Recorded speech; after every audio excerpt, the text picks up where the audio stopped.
बिस्मिल्लाहिर्रहमानिर्रहीम।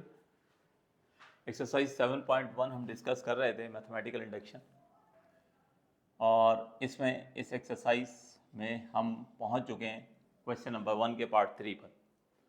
Mathematical induction से हमने इस प्रोपोजिशन को प्रूव करना है कि ये प्रोपोजिशन, ये फार्मूला, ये हर नेचुरल नंबर के लिए या हर पॉजिटिव इंटीजर के लिए जो है ट्रू है। यानी यूँ समझ लीजिए कि असल में हमें साबित ये करना है कि इस फार्मूले से हम इस सीरीज़ की जितनी टर्म्स का सम निकालना चाहें निकाल सकते हैं। लेकिन कैसे साबित करना है? मैथमेटिकल इंडक्शन से। क्या कहता है मैथमेटिकल इंडक्शन? मैथमेटिकल इंडक्शन ये कहता है कि 3 टर्म्स के लिए वर्किंग कर दीजिए तो वो जनरलाइज हो जाएगा, मान लिया जाएगा कि हर टर्म के लिए ट्रू है। कौन सी 3 टर्म्स के लिए? 1 के लिए, k के लिए और k+1 के लिए। आपको पहले 2 क्वेश्चन जो है मैंने इससे पहले के बहुत डिटेल में बात की है। अब बात को हम मुख्तसर करते हैं और वर्किंग की तरफ चलते हैं। सबसे पहले वर्किंग करते हैं हम n=1 के लिए।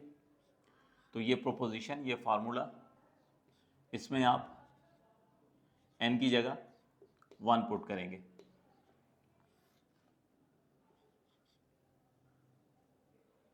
और 1 पुट करके ये देखेंगे कि रिजल्ट 1 आ रहा है या नहीं आ रहा है। यानी मैनुअली जो हमें नज़र आ रहा है कि सीरीज़ का फर्स्ट टर्म तक का सम जो कि 1 है वो आ रहा है या नहीं आ रहा है। तो ये देखें 1 इंटू ये 3 1 ज़ा 3 -1/2, 1 इंटू 2/2, 2 से 2 कैंसिल हो गया, और ये देखिए हमारे पास फार्मूले से क्या आ गया, ये 1 आ गया। और मैनुअली भी हम देख रहे हैं कि किसके बराबर है, 1 के बराबर है। इसका मतलब है कि फार्मूला हमारा, प्रोपोजिशन हमारा n=1 के लिए ट्रू होगी, which is true for n=1। तो पहली कंडीशन पूरी हो गई मैथमेटिकल इंडक्शन की, यानी हमने n=1 के लिए वेरीफाई कर दिया। इसीलिए हमने यहाँ पे लिख देना है this shows that the given proposition is true for n=1।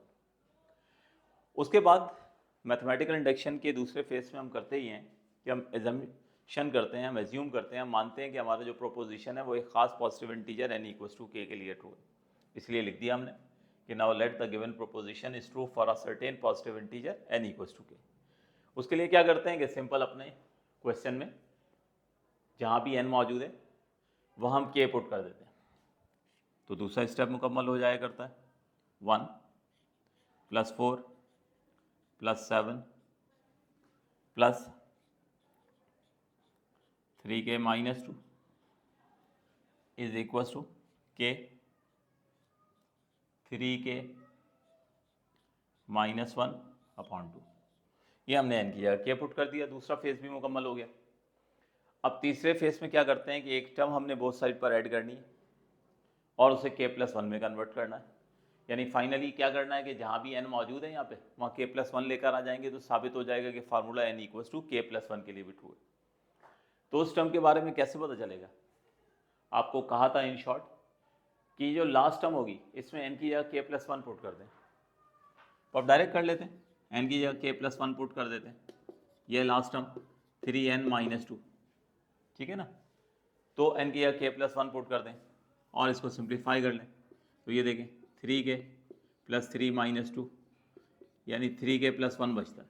इसका मतलब ये वो नेक्स्ट टर्म है जो हम दोनों तरफ ऐड करेंगे सीरीज़ के, तो k जो है वो कन्वर्ट हो जाएगी k+1 में और k+1 के लिए साबित हो जाएगा। तो add 3k + 1 on both sides. तो लीजिए बोथ साइड पे ऐड करते हैं। तो 1 + 4 + 7 + 3k - 2 3k + 1, right hand side पर k × 3k - 1/2 + 3k + 1। लीजिए बोथ साइड ऐड हो गया। अब उसके बाद जस्ट सिंप्लीफाई करते चले जाएं राइट हैंड साइड को, और उस वक्त तक सिंप्लीफाई करें कि जब तक जो है एग्जैक्टली ये पूरा का पूरा फार्मूला वापस नहीं आ जाते, सिवाय इस चेंज के कि n की जगह k+1 हो।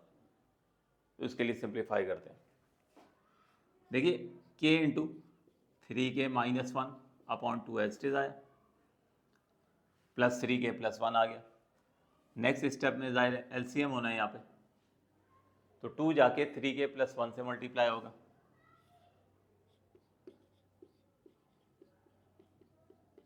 और ये क्या हो गया अपॉन 2 हो गया। कॉमन कुछ आ नहीं सकता था, अगर कुछ कॉमन आ रहा होता तो मैं यहाँ से कॉमन निकाल लेता, लेकिन अगर कॉमन कुछ नहीं आ सकता तो फिर डायरेक्ट एलसीएम की तरफ जाएंगे। नेक्स्ट स्टेप में जैसा कि मैंने कहा कि k into 3k minus one as it is आया, 2 जाके 3k प्लस वन से मल्टीप्लाई हो गया अपॉन 2 एज इट इज आ गया। अब उसके बाद कॉमन वगैरह तो कोई निकाल नहीं सकता, कॉमन अगर निकल रहा होता तो हम पहले ही निकाल चुके होते, तो इसलिए अब हम यहाँ पे जो टर्म्स हैं उनको मल्टीप्लाई करेंगे, यानी ब्रैकेट्स ओपन करेंगे।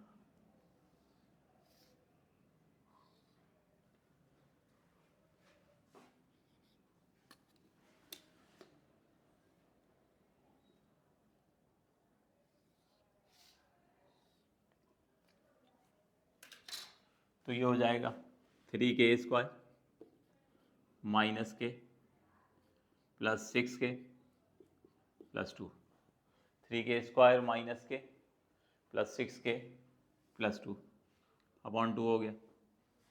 इन द नेक्स्ट स्टेप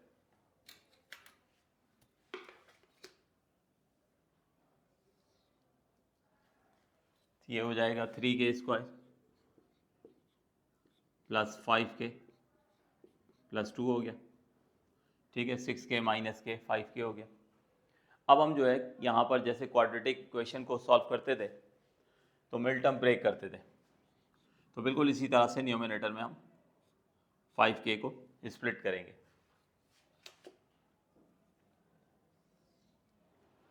तो ये देखिए ये हो जाएगा 3k square plus 3k plus 2k plus 2, यानी ये 5k को 3k प्लस 2k में हमने स्प्लिट कर दिया। अब आप देख लें 3k प्लस 2k को ऐड करें तो 5k बनता है, और 3k को 2k को मल्टीप्लाई करें तो जो एक्सट्रीम फैक्टर्स होते हैं उनका प्रोडक्ट मिल जाता है 6k स्क्वायर। नेक्स्ट स्टेप में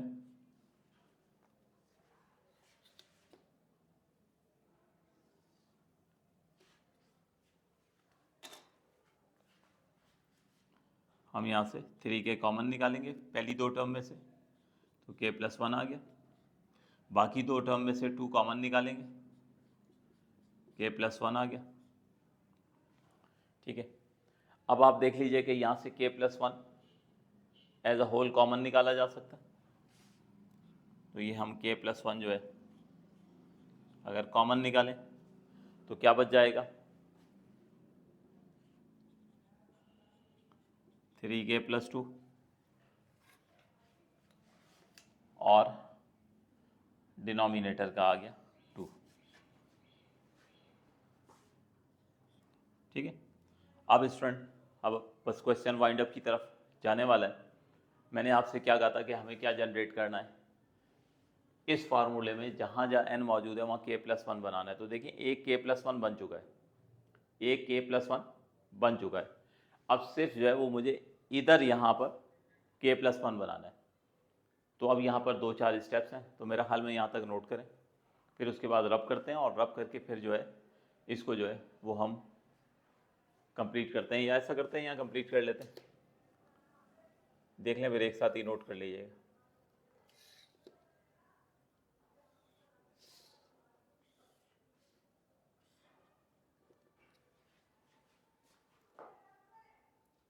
ये देख लीजिए k plus one as it is आया। अच्छा अब बनाना है यहाँ पे k प्लस वन, तो किस तरह से बनाएंगे k प्लस वन, इसको ज़रा तवज्जो से समझिएगा।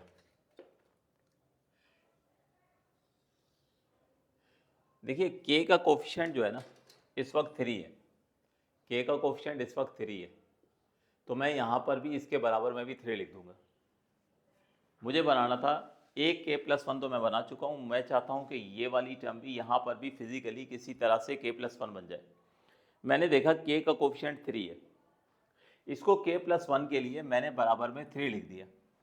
अब था तो यहाँ 2 और लिख दिया वहाँ पे 3, तो उसको मैथमेटिकल बैलेंस करने के लिए मैं यहाँ पे -1 लिख देता हूँ।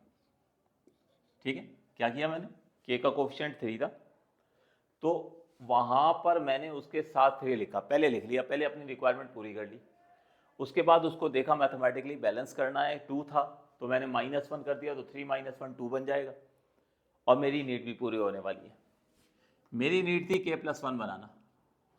देखिए पहला k+1 तो रहा एज इट इज, ये देखें ये जो 2 टर्म्स बनी है ना, इसमें से मैं 3 कॉमन निकाल लेता हूँ, इसीलिए मैंने बराबर में 3 लिखा था। मैंने यहाँ पे k+1 बनाना था, तो इसीलिए 3k के बराबर में मैंने 3 लिखा था, ताकि जब मैं 3 कॉमन लूँ तो k+1 बन जाए, और फिर वहीं उसको बैलेंस भी कर दिया था। तो ये -1 आ गया, डिनोमिनेटर में आ जाए तो ये 2 आ गया। तो अब आप देखिए कि यहाँ भी बन गया k+1 और यहाँ भी बन गया k+1। तो अब आप देख लीजिए कि आपने तो अपना जो फार्मूला था वहाँ पर n की जगह k+1 लेकर आना था। अगर मान लें थोड़ी देर के लिए कि ये k+1 जो है n के बराबर है, तो ये क्या लिखा हुआ है, n 3n - 1/2, n 3n - 1/2, और ये देख लें यही फार्मूला है, n × 3n - 1/2, यानी जहाँ जहाँ n मौजूद था वहाँ k+1 आ गया, यानी हमारा k+1 के लिए भी जो है वो ट्रू हो गया, n की जगह k+1 लाने में कामयाब हो गए ना। यानी ये टर्म हमने जब k के लिए एजम्पशन की थी, जब हमने एक टर्म बोथ साइड ऐड की थी, ठीक है, तो साबित हमने ये कर दिया है कि हमारे फार्मूले में कोई चेंज नहीं आया, हमारे प्रोपोजिशन में कोई चेंज नहीं आया, सिवाय इसके कि n की जगह k+1 आ गया। जिस तरह n की जगह k के लिए वर्किंग की थी, बिल्कुल इसी तरह से वर्किंग करते करते n की जगह k+1 लाने का मकसद ये है कि हमारा ये प्रोपोजिशन जो है, हमारा फार्मूला जो है वो n = k+1 के लिए भी ट्रू है, which is true for n = which is true for n = k+1। ठीक है, तो अब क्या होगा, वो सारे कंक्लूजन रिमार्क्स जो है वो मैं लिख देता हूँ, आप लोग इसको जो है वो नोट करना शुरू करें।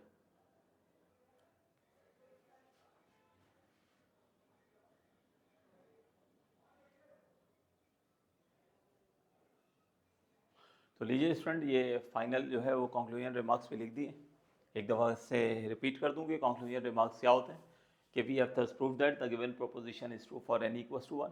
हम प्रूव कर चुके हैं कि हमारा प्रोपोजिशन n = 1 के लिए भी ट्रू है और n = k+1 के लिए भी ट्रू है। ठीक है, जो हमारा फार्मूला था, जो हमारा प्रोपोजिशन था, वहाँ n की जगह k+1 आने का मतलब क्या हुआ कि k+1 के लिए भी जो है वो ट्रू साबित हो गया, when ever it is true for n = k। ठीक है, ये इसलिए ट्रू k+1 के लिए साबित हुआ कि हमारी ये जो एजम्पशन थी, ये जो हमने जो है सपोज किया था, ये भी बिल्कुल फैक्ट था। अगर ये ट्रू ना होता तो ज़ाहिर है k+1 में कन्वर्ट नहीं हो सकता था। तो इस तरह से मैथमेटिकल इंडक्शन की रूह से हमारा ये प्रोपोजिशन, हमारा ये फार्मूला, ये हर नेचुरल नंबर के लिए जो है, हर पॉजिटिव नेचुरल नंबर के लिए जो है ये ट्रू है। तो ये था आज का क्वेश्चन नंबर 1 का पार्ट 3। उम्मीद है कि आपको बहुत अच्छे से ये समझ आ चुका होगा। तो अगर ये समझ आ जाया करे स्टूडेंट्स, तो दोस्तों के साथ ज़रूर शेयर किया करें ताकि बाकी स्टूडेंट्स की भी हेल्प हो सके। Thank you ji.